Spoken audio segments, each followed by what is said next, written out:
I think that we've seen a change in the past 12 years. In 2006, there was a story done in a local Florida news outlet which highlighted Bill Nelson, who was up for re-election against Katherine Harris, and their positions on a woman's right to choose. And the reporter ended the commentary by saying, if you like abortions, then Bill Nelson's your guy. The station fired him promptly because he blurred the line between opinion and fact.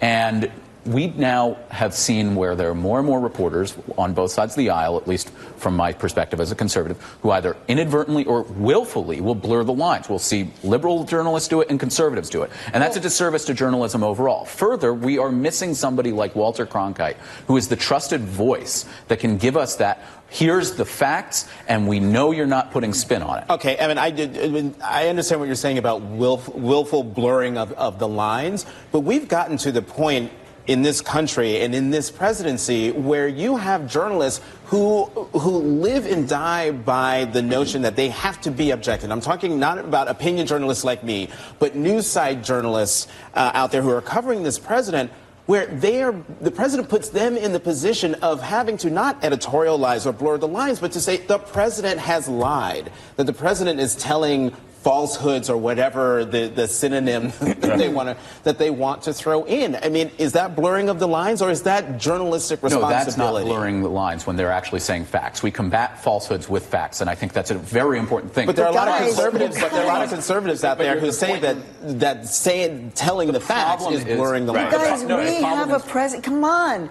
We have an administration that every single day has Sarah Sanders out there spewing lies, making things up, putting. The big problem is how we got here. Yes, but the point is that as journalists, do we not have a responsibility not to just all we can do is report, as you're saying, all we can do is report, and to tell both sides. There is a responsibility that is long-standing of American journalists. Yes, there is a responsibility of journalists. Beyond just the reporting. And so what do we do? And this is the conversation. And it gets heated because we're passionate, Ilan, because what do we do when we have an administration that is lying to us on a daily and putting propaganda down people's throats? It's important to go back and to look at how we got to this situation. Donald Trump lies, and it's absolutely offensive, and journalists should hold him accountable. That's what the Fourth Estate is for.